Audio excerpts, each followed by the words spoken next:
చెప్పిపోయిందట సార్కు, మా ముఖ్యమంత్రి రేవంత్ రెడ్డి గారికి ఏమైనా ఉంటే నేను చూసుకుంటా, ఆ దొంగ నోట్ల కేసులల్లో వాటిలో వీటిలల్లో ఓటుకు నోటు కేసులలో చూసుకుంటా, నువ్వు మీ ఇంటికాడనే జర జాగ్రత్త పెట్టుకో అని. వాస్తవమే, రాజకీయ పార్టీల గురించి జడ్సన్ అని చెప్తుంటే ఒక ముచ్చట, నిన్న ఒక తన ఏడవన్నావు ఈడవన్నావు ఏడున్నావు ఈడున్నావు అని చెప్పని అందరిని అడిగింది కదా. అడిగితే ఒక ఆమె నిన్న మొన్న పార్టీ పెట్టినా ఉన్నది కదా, ఆమె చెప్తుంది, జనం కూడా వినాలే. ఎందుకంటే మేము అమ్మలం అవుతాం, అక్కలం అవుతాం, చెల్లెలం అవుతాం, బతుకమ్మ కనిపెట్టింది మేమే, మాతోనే బతుకమ్మ పాట పుట్టింది మాతోని, పువ్వు కూడా మేము పెడితేనే వచ్చింది అంటే పొద్దుగాల చరిత్రలో రాసుకునేటోళ్ళు. ఆమె ఏం చెప్తుంది అంటే, గా పిల్లగాన్ని పట్టుకొని, ఏ రాజకీయానికి సంబంధం లేని పిల్లగాన్ని పట్టుకొని గా పిల్లగాన్ని మాత్రం గట్లా ఇబ్బంది పెట్టుడు నాకైతే ఏం బాగా అనిపిస్తలేదు అబ్బా పర్సనల్గా అని చెప్తుంది ఆమె. పాపం లాలిపాప్ పెడితే నోట్లో పెడితే వానికి కొడుకాల్లో సపర్యాల్లో తెలియనంత అమాయకుడు వాడు బండి బాగిరదంత అంటాడు.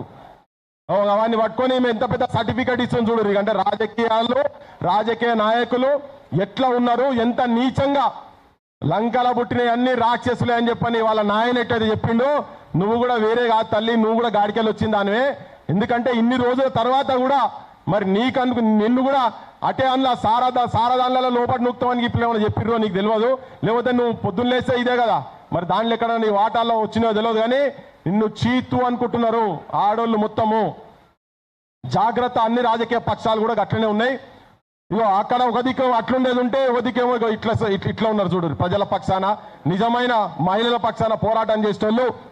అక్క మీరు మాట్లాడండి, కృష్ణకుమార్ అక్క సోషల్ యాక్టివిస్టు, మీరు మాట్లాడండి. అందరికీ నమస్కారం అండి. అయితే జరిగిన దాని గురించి నేను పెద్దగా మాట్లాడను, కానీ ఆ పోలీస్ స్టేషన్లో జరిగింది అదంతా మనందరికీ తెలిసిందే. ఆ తరువాత జరుగుతున్న డ్రామా గురించి మాట్లాడాలనుకుంటున్నాను నేను. ఎందుకంటే ఎలాగూ హైకోర్టులో బెయిల్ దొరుకుతుంది.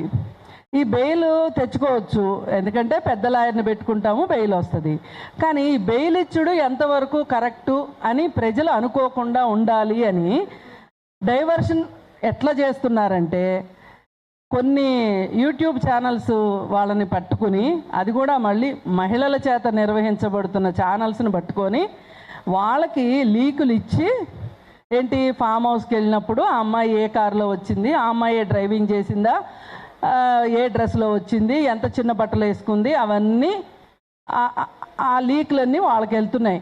మరి మేము మాట్లాడే ఛానల్స్ వాళ్ళకి ఆ లీకులు రావట్లే. మేమైతే మా కళ్ళతో ఇంతవరకు చూడలే, వాళ్ళకే వెళ్తున్నాయి. వాళ్ళు ఏం చేస్తున్నారు, ఈ అమ్మాయి ఇట్లాంటిది, ఇట్లాంటి అమ్మాయిని కన్న తల్లి ఇంకెట్లాంటిదో, అసలు 3 రోజులు ఇంట్లో లేకపోతే ఆ తల్లి ఏం చేస్తుంది, 3 రోజులు కాదండి 30 రోజులు వెళ్తుంది పిల్ల.